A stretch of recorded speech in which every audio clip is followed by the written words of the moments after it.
recording podcasts, whatever you're doing, you could be totally green on all the equipment, or you could be like a total expert and you'll always run into problems no matter what. It's always technical difficulties. Yeah. Yeah. So welcome back. Welcome back. Yeah. We had a little trouble getting this episode started today. We're still getting familiar with the new equipment, which, whatever. And it had nothing to do with the equipment. Nothing to do with the actual equipment. The actual equipment. It was a iPhone restart required it. Yeah, so I'm taking note already that I'm gonna reset my phone before we record every week. That's probably a good idea. Just for precaution. That's a good idea. So welcome back, everybody. Welcome back. We are back. Yeah. So exciting news. We already got not only we are on YouTube, but now we are officially on Spotify.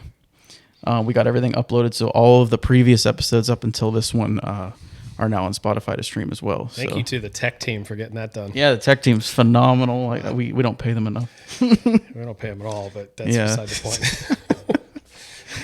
Yeah, so I don't really know what to get into today, but there was one thing I was going to bring up that could potentially end up a good conversation. Okay. Yeah. You watched The Terminal List, right?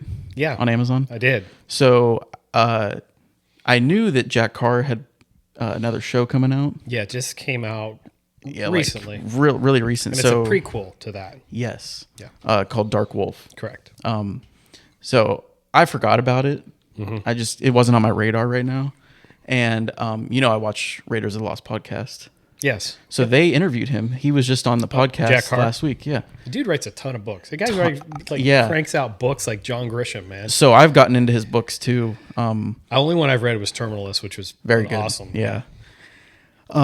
But they had him on and they were talking to him about his show and the books and like all his success and like kind of got into a little bit of his time with the SEALs and everything and his whole background with he's the an military. Interesting guy. He is. He really is. He really interesting guy. Yeah. And he's acquired a lot of friends, not in just Hollywood, but like between the military and Hollywood and everything. He's got like quite a reputation now. Yeah.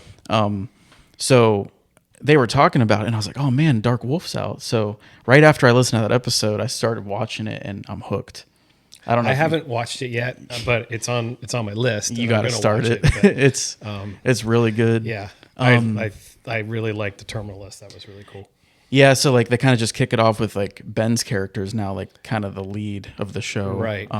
But like showing everything prior to the Terminal List, right? Like what led up to all that. But it kind of sets it up like Ben and I think his name's Rave, the other guy. Mm-hmm. Long story short, they're basically discharged from due to a mission that went south. Yep. And the show kind of puts them in this like black ops espionage storyline, and it's really cool. Awesome. Yeah. So I'm like 4 episodes in. I think it's only 7 episodes, so I'm trying to slow burn it. Yeah. But man, it's tough to like turn that stuff off when it's really good. Yeah. And they're hour episodes, but like I find myself like just moving on to the next one, Yeah. So talk about TV shows for a second. Yeah. And we can talk about movies if you want, but I know you've watched The Mayor of Kingstown. Oh, I love it. Okay, so the new season's coming out very soon. I think October 21st. Yeah. I think it sucks. It's like HBO. They're not on HBO. It's on Paramount, but it's an episode a week. Yeah. Kind of just like I can't. I would much rather I wait till it's done so I can watch it at my own pace. If I want to watch 2 in a row, I can watch 2 in a row. Right. So, but another one that's on Paramount that I really. At first, I didn't think I would like it. Is Tulsa King. It's on my watch list. So the new season of that just started a few weeks ago. That's a pretty wild show. Is it? Yeah, I didn't think. Is that another Taylor Sheridan show? It is. Okay. Yes, it is. And it was like, I didn't think I would like it because of Sylvester Stallone. The dude's like 75. Yeah. I always liked him. I mean, I respect him as like an 80s actor. Yeah, and Yeah. And so I was like, I don't know if I can like get into this, but it's cool. It's a cool show. So season 3 just started. I've watched 3 episodes, which I think that's all that's out so far, but it's it's really cool. How many seasons? This is a 3rd season. Okay. Yeah, because like right around the time when I was watching like Yellowstone and like 1883 and 1923, blah, blah, blah, yeah. I started like following all his productions, and I'm like, okay, that he's done. And then Kingstown because of Jeremy Renner too. He's obviously an awesome star, yep. But Tulsa King, that was my only hesitation was like Stallone. I was like, like he's cool, but he's kind of like I don't know, just don't really care. And he's like kind of like Arnie. He's like Yeah, but I think you like it. Like if you like the Mayor of Kingstown, you'd like it. I mean, yeah, it's just a lot. It's organized crime, all that kind of crap. A lot of like blowing stuff up, killing people, beating people up, all that kind of the typical the typical genre. Right. But it's entertaining, and that's so that like each season they've had like this slightly different storyline from his character, the Stallone character. And I just totally drew a blank on the character's name. Doesn't matter, but yeah. So like he's a former mafia guy. Okay. Yeah. He does like 25 years just to sort of lay the groundwork. Does 25 years for. I think it was maybe he killed somebody or somebody else killed somebody. He kind of took the fall, didn't rat anybody out. Right. Gets out. He's like, nah. And I think they sent him to like Tulsa, right? That's where he ended up, like, or something. I don't remember exactly. Is that Oklahoma? Yeah. Yeah. I don't remember how he ended up out there, if it was like his own choice or whatever. But so like it creates like from the get go, there's this tension between him and the former mafia guys. Cause it's kind of like, I don't want anything to do with you guys. I'm like going to do my own thing and have my own crew and my own life of organized crime. And I'm not sharing anything that I make with you guys. Yeah. Wants a clean slate in the crime world. Yeah. And so they're of course naturally not cool with that. They're like, you're part of the family and you got to give us something back. That's how it always works. And he's kind of like, no, not anymore. Yeah. So it kind of sets that stage from the beginning and that's still going on now. And, so yeah, I think you'd like it. Yeah. There was another one. I think it came out early this year, with Billy Bob Thornton. Oh, Landman. Is that any good? Yes. And the second season of that's coming out in November. Jeez, I liked it. I liked that a lot. I've been so hung up on movies the last year that I've like missed a lot of TV shows. Yeah, I liked Landman a lot. So I've been trying to get caught up on a lot of that stuff. And like you said, like how like some streaming services release like episodic, like weekly, Yeah. And Netflix has always been like a straight to streaming kind of like full season, but now depending on the show, they're doing the same thing. Yeah. Well, and I think, that's where HBO kind of like, even back in the days when it was cable, right? That's sort of, so The Sopranos was sort of the big one that got, everybody was like tuning in at 9:00 on Sunday night. They had a huge crowd of people because, football's over for the day. And it's like, okay, now let's watch Sopranos. I remember my dad always watching that every Sunday night. So they kind of continued that model when they went streaming, Last of Us, same way, Game of Thrones, The Walking Dead, all that. So Sunday night. So there's a lot happening in the TV world. I watched Weapons last week. Did you? I did. So I still haven't seen it. It's wild. Is it? I hear it's crazy. It is crazy. It is like, it's one of those things where it's like it was being kind of billed as a horror film. Mm-hmm.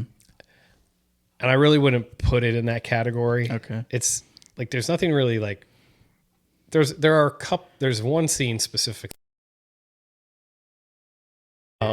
Not like a jump scare thing, but one of those things where it's a little gory and you're going, like, oh shit, I didn't see that coming. But there's some comedy to it and some like weird. That's interesting. Yeah, it was a very atypical type of like thriller horror movie. I really liked it. I thought it's different. Yeah, it's by that guy Zach Kreger. He did that. The Barbarian. The Barbarian, which was also a strange movie. Strange, but I started I out quite horror. Yeah. But then was like just a little bizarre by the end. Yeah, but I like that. But it was good. I like that one too. And he's actually he did that, and I forget what else he did something else. But too. he got greenlit to do Resident Evil next year. Which I'm pretty excited to see because up until this point we haven't really had a good Resident Evil movie. No. They've always been kind of camp and goofy, and he's a fan of the games and stuff. So and with what he's done, his track record lately, he's kind of becoming this big horror director. So I think he might actually do. They did a really good job of of selling it and marketing it ahead of time, because the trailer starts out and there's all these little kids running down the street and you're like, what in the hell is going on? And it makes it seem like this teacher is behind the reason these kids disappeared, right? And it seems like some kind of so it's kind of like they did a great job with the trailer and marketing that to get people interested in it, because and then when you watch it, you go, that was not at all what I thought it was going to be, but I liked it. Maybe I'll try to get Alexis to watch that tonight. I think it's like $6 on Amazon Prime. On Amazon? Okay. I think that's what we paid for it. Yeah. Like to rent it? Yeah. Yeah, that's not bad. Like $6. Man. It might have been 10, but yeah. every week that goes by, the price goes down. Right. So. Right. Yeah, I've with editing episodes this week and working with Spotify and all that. I got a few films under my belt, a couple rewatches. Okay. I rewatched. Let's see. I watched Sinister with Ethan Hawke. I watched that about 2 months ago. Such a good movie. I hadn't seen it in a while, but yes, it is a good movie. And here's the thing. So people always say it's like one of the scariest movies of all time. It's in a sense it is. I think it's the idea of the movie. Yeah. And like the films that he watches. Yeah, it's like this. I feel like it's like the psychological aspect of it. Yeah, it's almost like a psychological horror thriller type yeah. thing. Yeah. But I was telling her because I sit at my desk and edit. And so for my PlayStation, I have these like really good headphones and they have like 3D audio and all. So like everything that moves kind of like, so I was watching it while I was editing and I was sitting in the dark and every time one of those like Super 8 films rolled, and like the sounds and the music, I think the music and sound design in that movie is really good. Is horrifying. Like I get goosebumps thinking about it. And so I watched that super late one night. I rewatched Inception last night. Oh, okay. Which is also like just that's a mind bender. Yeah, I was about to say it's a mind bender of a movie. And once you've seen it, pay like attention you really do. That's one that you can't just have it on in the background and you're like messing around on your phone. You gotta really kind of pay attention. It's so good though. But yeah. And then because I was up very late, I started watching Troy. Oh yeah. Which is another just awesome epic. Yeah. I forgot about with the whole Trojan War and everything. Yeah. Brad Pitt. It's so good. Yeah. Yeah. Awesome. Back to Jack Carr though. So he was on Joe Rogan yesterday, talking about his newest book. I already forget the title of it, but I forget it too. It's he basically wrote a story in the time of like I think it was in 1968, so like during the worst part of the Vietnam War. And he did this like all this research, and he even got a dictionary from that year, so he could use like the proper lingo and everything from that time period. And I mean, it's still a fictional story, but he wrote it in the era of Vietnam. Okay. It's just wild because he kind of gets into talking about how like, it's a war that we never really should have been in, and like it was kind of set up on a lie with America. Yeah. And I think that year we lost like 58,000 soldiers just on the U.S. There side. were a lot of American kids that died in that didn't have to die. Go ahead and continue. I was gonna like. I'll let you go on a spiel about it if you want. I was gonna go off on. You can down to the left over here, and I'm like, I better just wait a second. Yeah. But it was just kind of it's cool because he writes a lot of military style books due to his background. And is that what this is? Is like based as a military type of deal? Okay. Yeah, and like he grew up reading like all that stuff and like got into like Tom Clancy and all that. And, those books are so great. good. Hunt for Red October. Yeah. Oh my god. I read that in high school. And the movie. Yeah, the book's good or movie's good. Book is great. Movie's good too. Yeah. But they were talking about how like World War I, World War II, like we didn't see like. I mean, it was also a war we were fighting evil, fighting the rise of Hitler and the Third Reich and everything. Yeah. And, it was justified, like, even though we were still pulled into it, with Pearl Harbor and everything.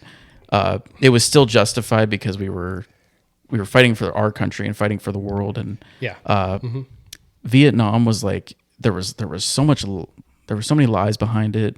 And it was the first war where like it was televised. Right. Like we were seeing actual footage of people, of the gunfire, of the locations they were at. There's a great documentary on Netflix about the Vietnam War. What's that called? I'll have to find it. You'll find it. I'm sure I will. I'm kind of in the mood to watch that stuff right now too. They have like a series that they talk about. Like there's a thing on the Kennedys, the Kennedy family. It's like a whole. I can't remember what the heck that's like. I can't remember what the heck it's called, but it's very interesting you brought that up because that was like, that's what led to this rise of people like starting to understand that what was behind us getting involved in that. And when you hear it so they interviewed in that documentary, they interview a bunch of people that like were Vietnamese. Okay. And how it affected their families and what the stuff that was going on between North Vietnam and South Vietnam. Right. And how our government basically sold it to people as like, oh, these communists are a problem. And we're like, but it's not doing anything to us. Right. And I know we got involved with World War II, not necessarily on the same premise because like we got attacked on our territory, but and we didn't get involved until that happened. Right. But this was something that was like, it wasn't directly affecting us. And when people started to kind of learn some of the politics that were going on behind the scenes there.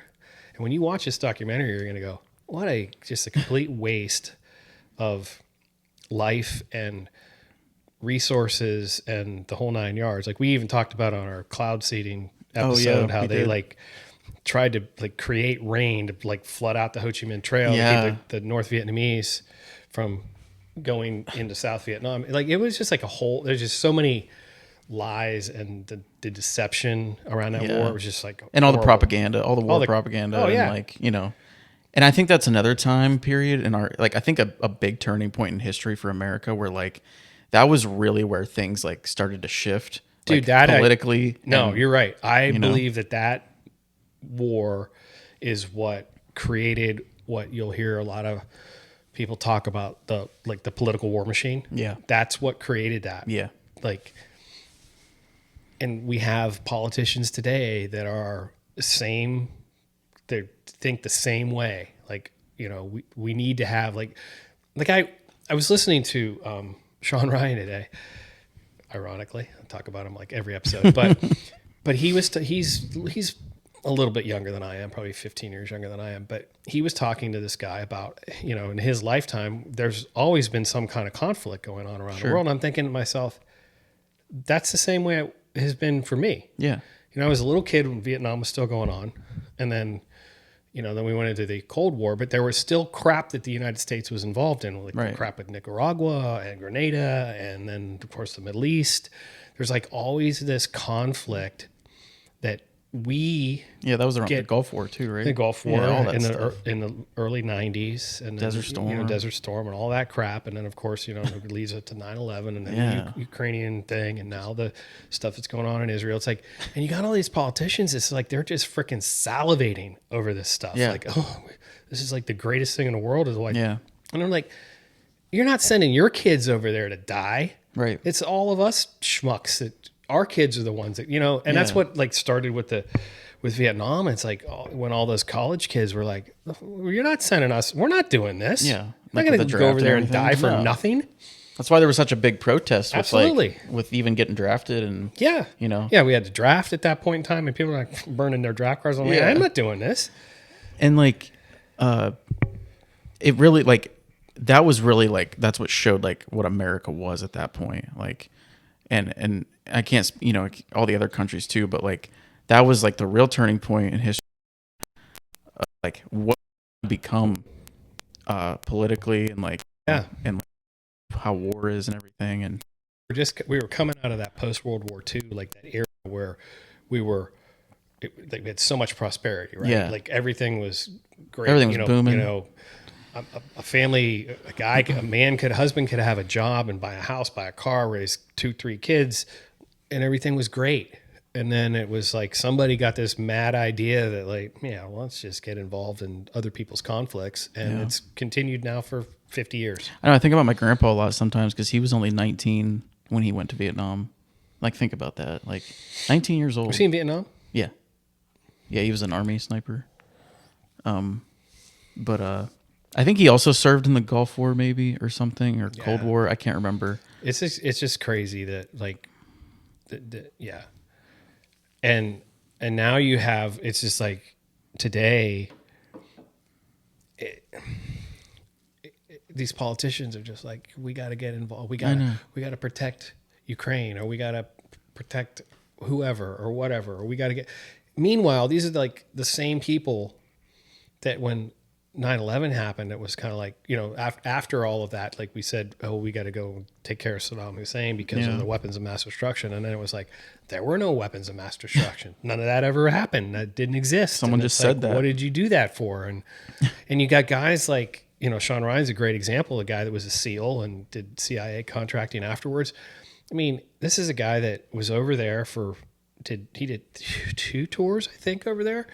And it's like, he saw his friends get killed, and now he's like, his eyes are opening, and he's going, like, why did that even have to happen? Yeah, there's no glory behind that either. It's just like, no, but they'll tell you there is. That's they what tell they you want there you to is. believe. That's how they get you to join the military. And I think back to high school, like, my friends and I, we were all like gung ho for joining the Marines. Yeah, senior I year. remember that. Like, I remember that, yeah. was hardcore. Like I even, I went through all the testing and all that. I took the ASVAB at the depot, and I went to a few of the like pre-training weekend events, and like visited with drill instructors and all this stuff, and like recruiters and all that, and like that's their job. They're trying to fill a young child's mind with all this. You can be successful and like serve your country and come back and have a job. And we'll give you $50,000 to go to college. Yeah, yeah. You're like, and then like I think back, like now that I'm like in my 30s, it's like, man, I was just feeding right into it, Yeah. And that would have been probably one of the worst times to join too, with what our country was going through. Yeah. And I had some friends that did go, and they came back not the same, Mm-hmm. Yeah, no, I don't think you can go, especially if you ever see combat, or see any of that stuff. I don't think you can ever really be the same. I mean, that's got to change you in a way that if you haven't done it, you can't comprehend it. Yeah, because they talk about how, like, especially anyone who's finished their service or anyone who's been discharged, they talk about like civilian life's waiting for you after that. And it's like the guys, most of the guys that come back, they talk about how like you're either in the fight or you're thinking about it. Yeah. Well, that was part of like he couldn't adjust because I guess it's a testament to what the military does in terms of building building that cohesiveness of that brotherhood. Like, that's not a joke when they talk about that stuff. And they couldn't wait to get back. Yeah. And you're not with the guys. I want to be with the guys. Yeah. And it's like, you got a wife, you got kids. It's like, but that psychologically, that's not where they want to be. No. They're so programmed to be with our guys and go kick indoors and and it's like, and because like there's like a greater purpose for like what they're doing, at least they believe that, and like sometimes they still get screwed around by like their higher officers and people up the chain that make all these commands that just don't make any sense. Yeah, but and then we're up there like protecting people on the bad side. Like CIA's got like protecting guys because they're getting intel from them. Yeah, yeah, and like you got the whole. Yeah, all the bullshit that goes on between the FBI and the CIA when it comes to like, their informants and where they get their information and who's feeding who, and is this guy Al Qaeda? Well, yeah, he is, but he's giving up info for us, so you can't take him out. And then the FBI and CIA are talking, and there's I haven't watched the whole thing, but Tucker Carlson put a 5-part thing up on it's on his Twitter page and on his website. About the 9/11, like, so the gist of it is we were deceived throughout that whole thing. Yeah. Like I don't even want to say theory, because like I watched the first like 30 minutes of the first episode and talks about the people that were involved in the flying the planes and all that. Our government knew ahead of time that those people were here and that they were planning something. As a matter of fact, they were allowed to come into the United States, despite the fact that CIA was watching them and knew they were bad dudes, and we still let it happen. So now, all that just, and you hear that stuff and you go, what? Like, because we talked about a few episodes ago, we talked about like how that 9/11 like just emblazoned people to be like super patriotic. Right? Oh yeah. Like the next day, everybody's like flying flags and like, we're gonna go kill those sons of bitches, and all this stuff. And it's like, but if all of that was not true, I really feel like a schmuck. Right. Like I feel like we got duped. And I feel like we're getting duped today with the crap that's gone on between Russia and Ukraine and Israel and Hamas and all this stuff. And it's just like, they just want, and when I say they, I'm talking about the people, quote unquote, in power, politicians, big money people.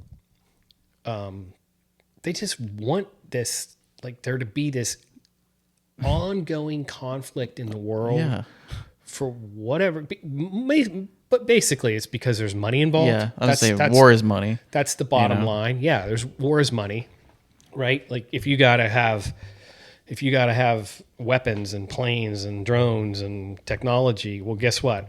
There's all those companies that have government contracts are the ones that are making hay, and all the people that are pushing for it are ones that are getting some sort of residual from that. Right. And getting rich off of it. And you think about it and you go, must be nice. Yeah, it's like, well, everybody up here is still getting paid and living a happy life. No one else down here that's losing their lives and affecting or going, or not necessarily losing your life, but you come back and you're all jacked up and you can't assimilate back into normal life, normal society, and or get a job or maintain relationships, or if you had relationships beforehand, now they're gone. Yeah.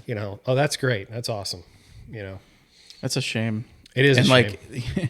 the more years that go by, it's like you just think about how there's so much conspiracy around like every major event in history now. Like, oh yeah, it's like almost like everything was predetermined. Well, it's interesting you say that, because so I just finished a really wild episode of Tucker Carlson had this guy on, and his name is not really the guy they interviewed is really not important, but Tucker Carlson brought up a point about World War I.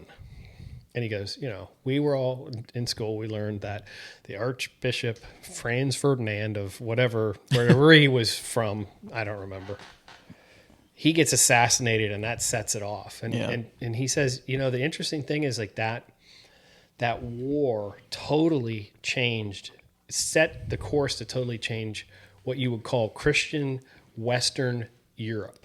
Yeah. And it totally changed the world. And it's like, because this Archduke of Serbia or wherever the heck he was from got assassinated, he's like, wait a minute. So that led to another world war. And, there's crazy stuff out there. There's not a huge gap between 1 and 2. No. Not really. It's only a couple years. Yeah, I don't know, maybe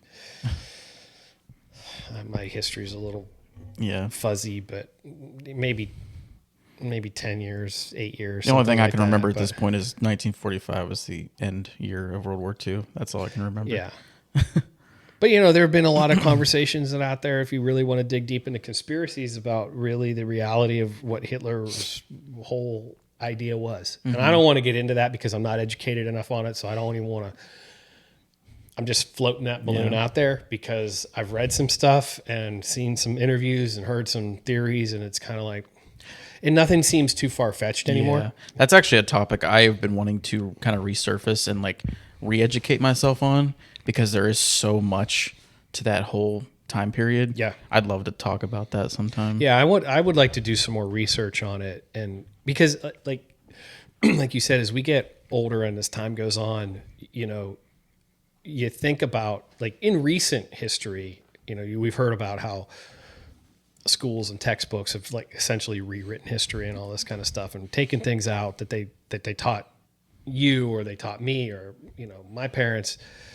And now, you start to think about, did the stuff that I was learning, was that also, I'm not going to say untrue, but bent But like the stuff that they even like remove from schools. Well, yeah, that's what I'm talking about. Like, right. Like I'm pretty sure they removed like the whole moon landing chapter. Right. Yeah, it just makes you really wonder about a lot of that stuff. Like, is it, and you know, I know people, and it, you know, 10 years ago, people would have talked about this stuff and we're like, you're freaking crazy, dude. Like you're a wacko, man. You're like, put your freaking tinfoil hat on, like, stop it. But it's not, but you know, as we learn more and more, and you got to go, it's not so crazy. Things nowadays, it seems like the more time goes on, things seem less and less far-fetched and crazy. Oh yeah, I totally agree. You know, no, I totally agree. And it's like we live in a world now where we're exposed to so much information. It's like you almost like believe, whether it's true or not, you like almost can like buy into everything that you hear. Oh yeah, you know. Yeah, that's true. Whether it's absolutely insane or, you know.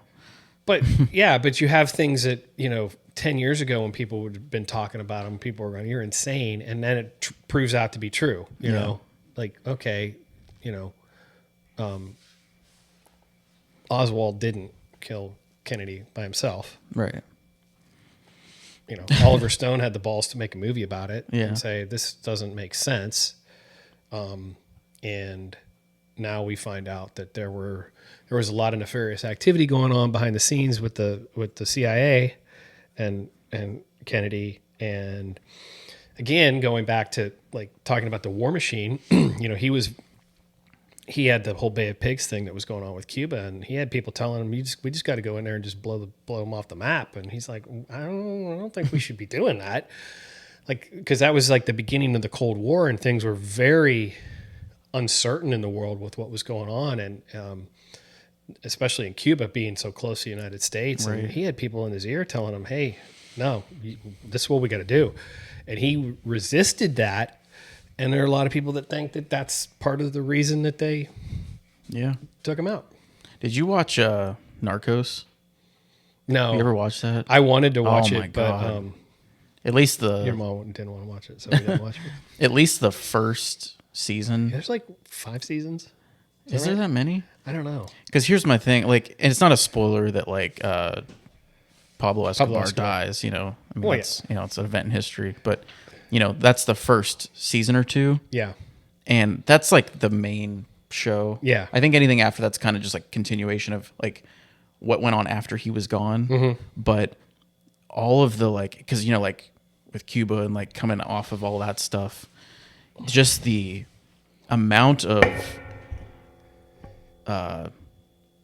shit that was just like coming into the country, like just how like because you know they would send guys up into Florida, and you know he became one of the biggest cartel drug dealers of all time, and during a time in history, right? During a time in history, just say no, Reagan.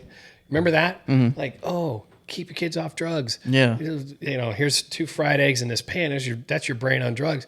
And we're having this whole campaign about don't do drugs. Meanwhile, our government is basically letting it happen. Yeah. Letting it destroy. Letting it get through TSA and get through. You didn't have TSA then. Yeah. Well, yeah. I mean, you watched Blow with Johnny Depp, right? That's how people were bringing stuff into the country in a freaking suitcase. Yeah. But our government was running this like polar opposite campaigns. And meanwhile, like destroying inner cities around this country by allowing drugs into poorer communities. And literally, I mean, you look at inner cities today, a lot of those are a direct result of what happened during that time period. A direct result.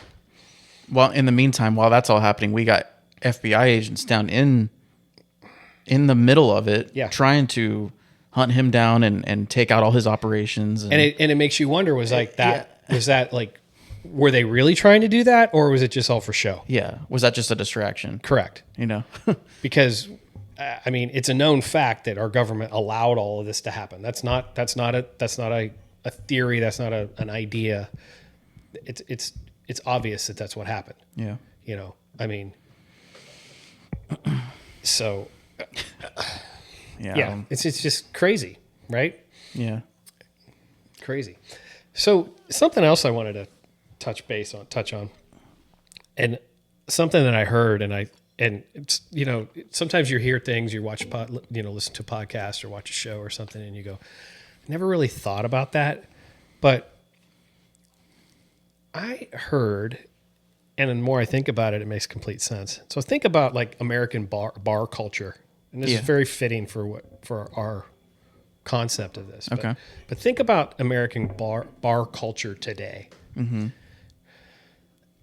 It hardly exists in this country anymore. It used to be a thing, right? It used to be, especially, after Prohibition was over, World War II was over. We had this prosperity time frame, and all the men came back from fighting, got jobs.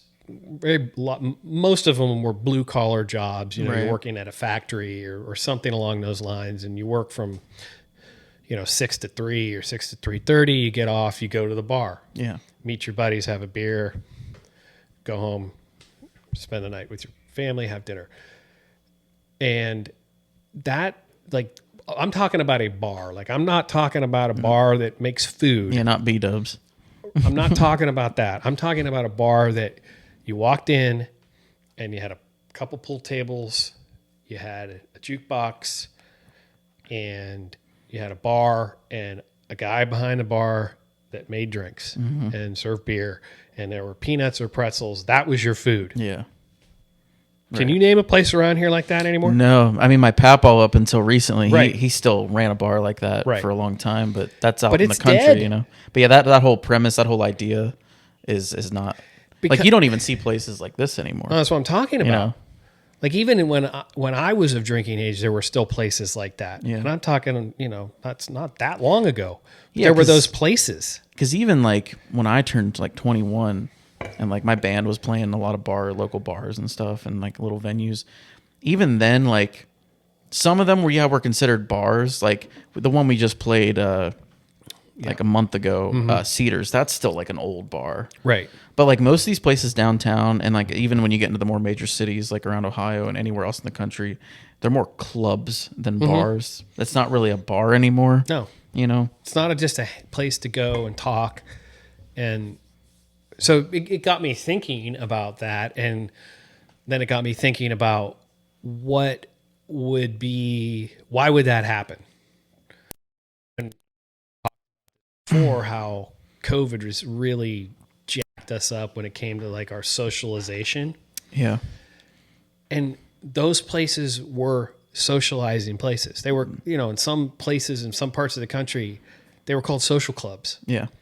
You had ITAM and places like that, Sons of Italy, and all these things. And they were like social clubs. You just go and hang out and talk and just socialize with people, your friends in the community. And it's kind of like the demise of that, I think, is another thing that has contributed to our like desocialization. Yeah.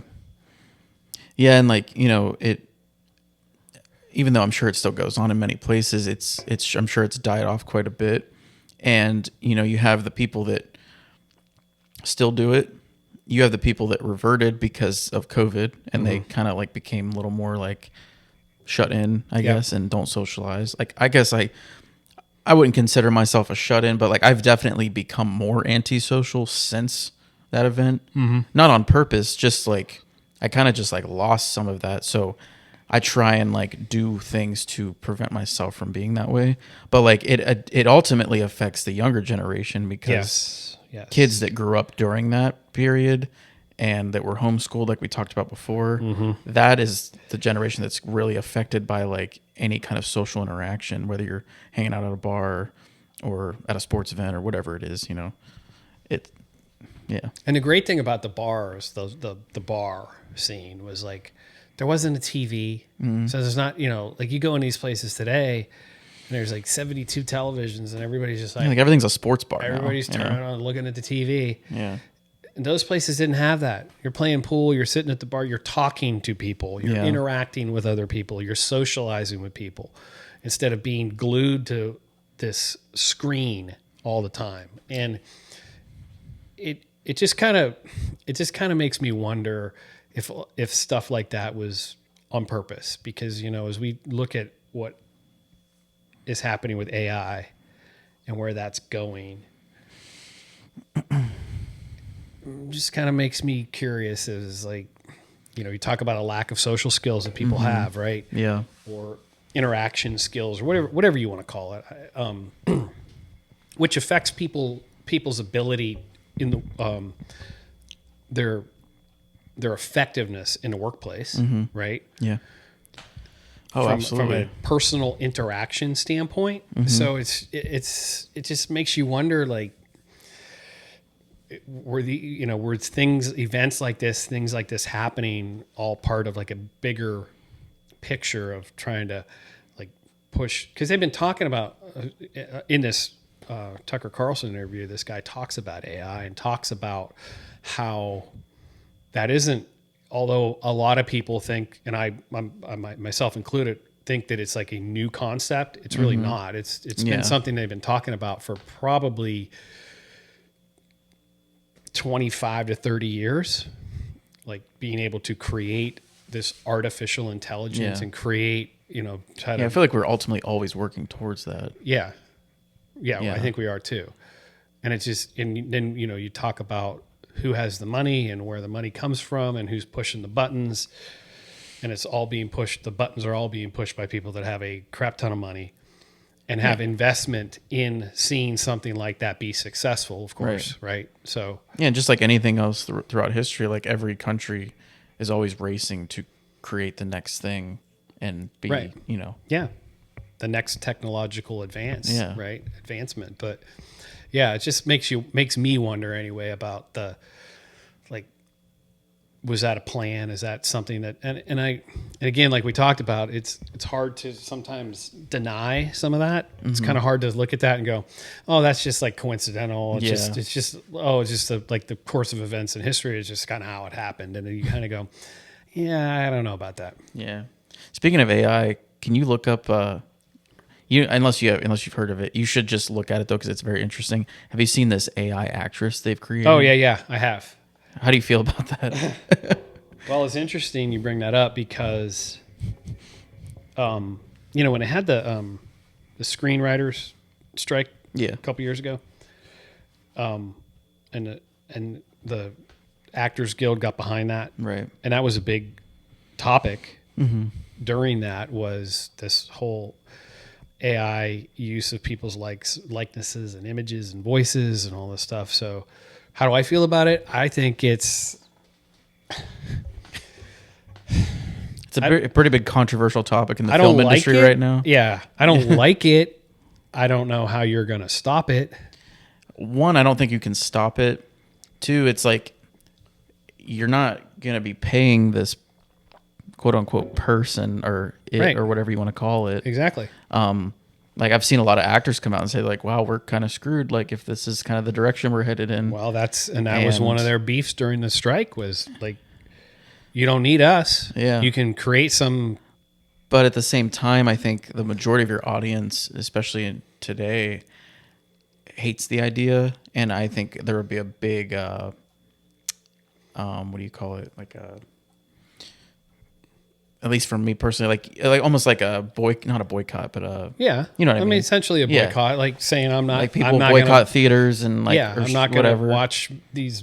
I'm not going to pay to watch these movies or pay to listen to these songs or what. I don't know. I forget. I don't know if this had to do with I think her name's Tilly or I forget her name. Something like that. Something like that. But I saw a bunch of like huge drop in like subscription cancels to like Disney and HBO and stuff over that and a couple other things. But I think ultimately people will speak their mind and like it'll show, whether it's through money or that kind of stuff. That's the only way to stop that stuff is to pull the plug on the money, because at the end of the day, I think we touched on this AI topic early on in one of our early episodes when we talked about,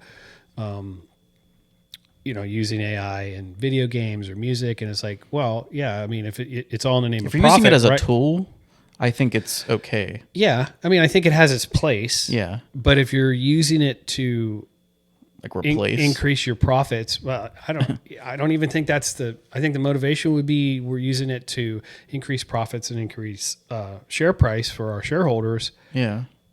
Because it's all about money. That's a bunch of crap. Yeah. In my opinion. I mean, you know, you can say what you want to say about does an actor deserve to be paid $10 million to make a movie? I don't know. Yeah. I don't know. Yeah. But does like a quarterback also need to be paid that much either? Correct. You know? Correct. But is that the next thing? It's like, yeah. Do you have like AI sports people? Yeah. Like robot sports players. Robots. They're doing like the robot. Have you seen like the robot fighting thing that they're doing in China? Uh-huh. Like they put them in it's like Rock'em Sock'em robots. Yeah. Like put them in a ring and then basically that. They punch each other and do like, you're like, what? And then it's and weird. then their military's working on these like dogs. Yeah. They're like robotic dogs Yeah. for like military tactics. Kind of like almost like I guess to almost kind of replace the canine, I guess, in a way. Well, there is some like really intriguing and I think beneficial technology out there that they're trying to develop for the military. Because Sean Ryan's had a few different people on his show that have talked that are working on that. Like some of these like helmets and headsets. Yeah. They're not. It doesn't remove. At the end of the day, you can't like make a robot be like a person. Yeah. But they're trying to use it to give that soldier better, you know, sight lines and better view and hearing, you know, having technology that allows them to see and hear things better from further distances and so on and so forth. And so saw something too with their advancing military like armor. Yeah. Like almost replacing the vests they wear now, like armor plates and stuff. Mm-hmm. They're advancing on that, and then I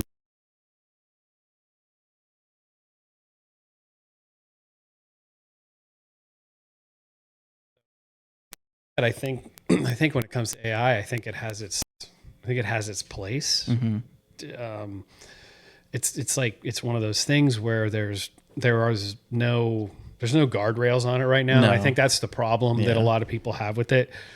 That especially it's kind of like free game at the moment. Yeah, especially if you are in an industry where your livelihood can be directly affected by that being a part of the industry. Yeah. I would, if I were, and I mean, I guess I am in a way, I guess we all are in some way, shape or form, potentially affected by like, hey, if I can push this button and run this program and this computer can do the shit you do. Yeah. I don't need your ass. On a smaller scale, like people that have been heavily affected by it for a few years have been like online artists and stuff to create like designing even designing a logo, like graphic design, like stuff. graphic design. Yeah. Those people are heavily affected Absolutely. by that. That makes sense. You know, the music industry is affected by it with you know, writing AI music and creating AI album art and which have you ever heard some of the AI songs? Yeah, it's kind of scary. It is, and they don't always like work out that well, but like, right. You know, for what it can do though is terrifying. It is. That's, and I like the Sora app's the big thing right now. Yeah. The guys in the band were sending me videos because like as soon as you like scan yourself or whatever and like put the description in, it creates the craziest shit I've ever seen. Like there were videos of Mike or Kevin, like just like doing crazy stuff, and it's totally passable as like it looks like them.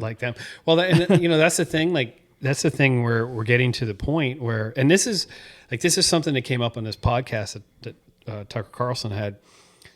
So it's getting to the point because there are no guardrails on it right now, and I think a large part of that is that the people that build the guardrails, the politicians, don't know their ass from a hole in the ground when it comes to this. Not that I do, okay, but I don't make laws either. So they don't understand it. They don't get it. I mean, most of them are freaking 82 years old, have been sitting in this office for 50 years. They barely can operate an iPhone, let alone understand what AI can do. But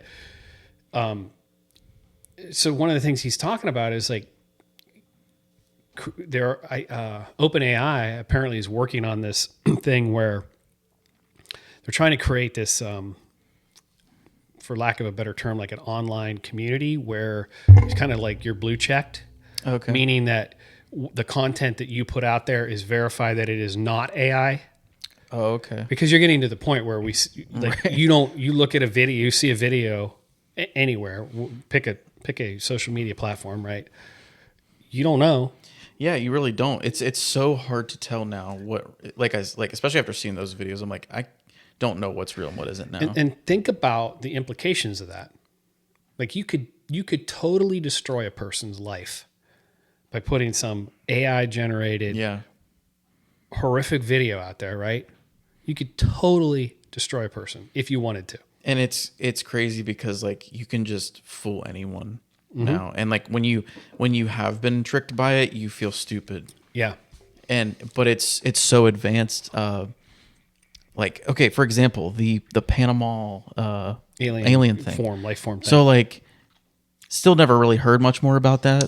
It's gone completely dormant. There was some guy that was like debunking it. Someone totally tried to make it to debunk that it was AI. And then someone else was like describing it as this like, oh, he put these chemicals together to create this. And like, if you look at the site of the meteorite, he created that hole in the ground. There's bookmark matches in the ground. And then he put these chemicals together to make that stuff like goo grow and like move around. And but I mean, you can say all that, but like, that's like another example of like, you really don't know what's real and what isn't. Right.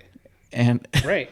And you see, like, we've talked a lot about like UFOs and all that kind of stuff. And you can find all that crap out there. Like you look at these videos and you go, some of them are pretty obvious. Like that doesn't look real to me. And others you're kind of like, well, I don't know. Yeah. Right. And that's what I'm saying. It's like at some point in time before this gets so out of hand, there's got to be some way to rein it in and say, but I don't even know what that looks like. Yeah. I don't even know how you. Since we're on just like this crazy tinge right now, with the government shutdown a few days ago. Yeah. Which I don't even know if that's still going on. I believe it is. Yeah. There was a turning point right when that all happened, when there was some major information being intercepted from NASA. We lost all visual on the 3 Atlas stuff. All the NASA stuff shut down, or same time as the government shut down. All just does that seem? Is this all? I don't believe coincidences. Neither do I. But like, that just seems very. I'm very curious. That's all I can say. I don't know. It did pass over Mars though. Yeah, I've seen, and I think it's changed course again. I've seen a few things where it's like, I saw this thing. I think it was yesterday. It's starting to get too crazy now. This is crazy, and I'm probably gonna totally butcher this story. But I was reading this that this somebody put a picture up on Twitter of a similar looking thing, right? But it was like on a cave wall. Okay. Okay, and there was like all these little what looked like people around it, and this person was talking about, oh, this is something that civilizations for thousands of years were aware of and knew where it's going to come back, and it's kind of like that's the first time I'd ever heard that. Yeah. And again, is it accurate? Hard I'm to looking say. at a picture and like, okay, that kind of looks like a cave drawing, but I don't know. Like, is it? Yeah. I don't know. I've taken a little break from like researching all that stuff. But we are in the middle of October now, so like we're gonna get the most of the information about it here shortly, I think, because it is like actually directly behind our sun now. If the government shutdown continues, apparently we won't. Yeah. So the only info we're getting is from like YouTube researchers who are in like the astronomical field. But how do they have access to the data and the information that is like that we're seeing? Well, like, aside from like the live feed from NASA, there's still like all the telescopes are still going and like. And can people you have to have certain credentials to be able to access that? I would imagine you would. Maybe. Yeah, because I mean, just any Joe Schmo can like log in and like, hey, let me go create a user ID here, and I'm gonna check this out. Yeah. But I've been kind of, because I was getting kind of burnt out on a lot of information lately. I feel like I was consuming too much, and I think that's very easy to do. It's so easy to do nowadays. Yes. But I'm gonna come back here probably in an episode or two and like give you a whole breakdown spiel of what's been happening. Okay. I just don't want to get into it right now. It's fine. It's totally fine. Yeah, but it's crazy because we're coming up on the point where like pretty soon it's gonna be gone. And we just don't know what's all going to happen with it. But yeah, it just seems it just seems weird to me that if it's like a alien ship or whatever, it just seems odd to me that we can't. I don't know if we're trying to communicate. Are they trying to? Is it trying to communicate? Do we want to? Do they want to? I don't know. It just seems weird. Yeah. Like, why would it? You would think that their technology would be far more superior to ours, of course, if they created this gigantic ship or whatever you want to call it. That I think I mentioned this before. Like, obviously, you would think that they would be aware of the fact that we can see it, right? And know. And I think they know that if that is what's happening, right? I think that we're not like incognito or anything. We're definitely like waving our flag, like, "Hey, we're over here. Hey, we're watching you. Send you a message. Hey, check your phone. Airdrop it to you. Did you get my text? Yeah. It's crazy. The whole thing's crazy. I don't know. I don't know what to make of it, but yeah, I think I would like to hear some like deep dive into it from you, because I know you've certainly kept closer tabs on it than I have. Yeah, I'm probably gonna like take some notes on it and actually like so that I sound like I know what I'm talking about. But it's so interesting, and we live, like we talked about before, we live in a time where like there's just, like you said, since like the early events of like World War I and II, like it's like there's always something going on now. Mm-hmm.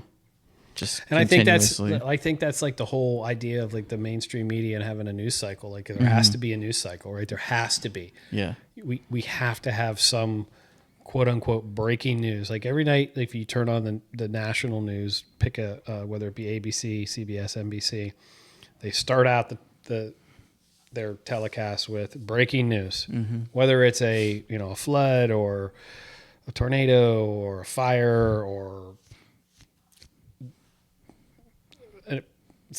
airplane got shot down, military helicopter crashed, something. Yeah. There's always got to be some, and it's always like a catastrophic thing. Oh yeah. So, like see all these earthquakes that we've been getting around the world. Yeah. Like all of a sudden, like pretty big ones too. Yeah. And that's, that's some of the stuff that is tied to like beginning of the end times. There's been a lot of that conversation over the last few weeks about that whole, are we in that time? And, yeah, there's been a lot of talk, not totally like related to the 3i Atlas, but like some activity, just in like I guess space weather storms. I've seen a little there's bit been of like that. some kind of shock waves coming. Yeah, I've seen a little bit get hit about by. That. Yeah, I guess that could cause some of that stuff to happen, which is pretty crazy to think about. But I don't know. Yeah, I don't either. But so you brought up the Hitler and Nazi stuff earlier. I didn't think this would be in it, but we started watching the Monster Ed Gein story on Netflix. Yeah, and in the first episode, they like he got access to like I don't know if this is accurate, but he was given like this comic book. Yes, it is accurate. Oh, that is accurate. That is okay. That is true. So he's reading that comic about that Nazi officer. She so she was called the bitch of something or other. Some German name. I can't remember. She was behind. She was married to, I think, some OSS officer, and they were like doing all these like crazy experiments with people, like skin removal with Jews and stuff. Mm-hmm. Yeah, and Skin they were removal. like, yeah, they like enslaved a lot of them too. Yeah. I think. Yeah, which is just and nuts. yeah, so that is so they factual. They pulled that part of the story into the show too. Did they? So we watched one episode, really good so far. Yeah, I didn't realize that's the guy from Sons of Anarchy too. Yeah, it is. He's so creepy in this show Is he? too. Oh my god, it was kind of like how Evan Peters was with Dahmer, like just almost unrecognizable. Yeah, yeah. I heard a lot of people saying that they think that the show went too far. Really? And then there's also people that are saying that like it's romanticizing this guy, and it's like, there's always going to be the people that just have to complain. Even the writer of Ed Gein's his biographer that wrote his story came out and said the show wasn't even close to being factual and all this stuff. It's like, you don't want it to be, though. It's a TV show. It's an adaptation of a story about someone. It's not a documentary. You don't want the real gritty details. No, probably. Dude, like you don't want all of it. I mean, I don't know how much you know. Yeah. But that guy was messed up. If you guys ever want to hear horrible stuff, a really good breakdown of Ed Gein, go listen to the episode on Morbid podcast channel. They have like a 2-hour, 2-part episode about him. It's crazy. That guy was seriously deranged. I don't know how else to put it. Yeah. And in the first episode, you really do see, like, because that was in the 40s, I think, or something, 50s. Right? Yeah, I think it was like toward the end of like World War II into the early 50s. Yeah, I think so. That's a great time frame. You see, just in that first episode, like how deranged, how messed up he was, like his upbringing with his mother. Well, his dad was a complete douche. Yeah, right. And the relationship he had with his mom was really weird. Yeah. But you really do see like the Hollywood influence with like the Texas Chainsaw Massacre, Psycho, Norman Bates. Yeah, Norman Bates. Buffalo Bill from like Silence of the Lambs. You really do see all that. Like that really was influenced by that. Oh, yeah, 100%. It's uncanny. It's crazy. Yeah, it's. Yeah, I'm looking. I definitely recommend. So sounds stupid. But it sounds weird. Streaming recommendations for right now. If you haven't seen it, watch The Terminalist, Dark Wolf, and Ed Gein's story. Yeah, we are just starting Wayward on Netflix. Oh yeah, is that good? Or did you start it? No, we did. Okay. We got through the first episode and into the second episode. The first 10 minutes, I was like, but by the end of the first episode, you're kind of like, okay, all right, now I can get into this. Nice. So it's a limited series. Okay. I think it's just like 8 episodes. We've been on like I told you, I don't think we talked about it on the podcast, but we've been on like a big Korean binge on Netflix lately. Yeah. With some Korean dramas and stuff. So we just finished another one. This was actually a Japanese show. If any of you are Squid Game fans, this show called Alice in Borderland, kind of similar in a way. I wouldn't say it's like definitely not like a copycat show, but it kind of gives you the same itch, scratches the same itch of a show. I never actually watched that. Squid Game? No. Oh, okay. It's pretty good. Never watched it. Yeah. But never mind. Okay. Go ahead. No, I was going to say something and it's kind of off color and probably inappropriate. So that's all right. No, I mean that's pretty much all I had to talk about. So okay. Well, but I am looking forward to seeing this Ed Gein thing. It's it's definitely really unsettling right from the get go. Well, and probably that's the point, the idea. Yeah. But it's awesome because now we're like in October and it's like, okay, you got to find like creepy stuff to watch. And it's the time of year where we like want to watch people kill people and. Unfortunately, why do we like to watch that kind of stuff? And we dress up and act crazy for a few weeks. Yeah. But we're gonna have a banger of a party here on Halloween night. So. Yeah, we are. We might have a Halloween episode coming up too. I think we'll try to figure something out like that. Okay, that'd be kind of fun. I don't know what that means, but I don't either. We'll talk about it behind the scenes. I guess we'll have to figure out what that. Yeah, because I don't know what that means. We'll collaborate with some of our other guests and see if we can figure something out. I think we're gonna have a guest, not a guest, but a returning person on next week, I think, is the game plan. I think so. Right. Yeah. Yeah, that's cool. Yeah, guys, so thanks again for watching. Like I said, we are now on YouTube and Spotify, so whether you like to watch the video on YouTube, you can listen to it on your drive to work on Spotify, the audio version, and I'm working on getting us on all the other platforms. We're going to try to build up the social media here soon, too, to get all this out there. Keep you guys watching. Don't forget to like, subscribe, comment. And thanks again. I'm going to say thanks again to the tech team. Yeah. Hell of a job. Yeah, it's a great job. All right, guys. Well, thanks for tuning in today. We appreciate everything, and keep watching, stay tuned, and we will see you later.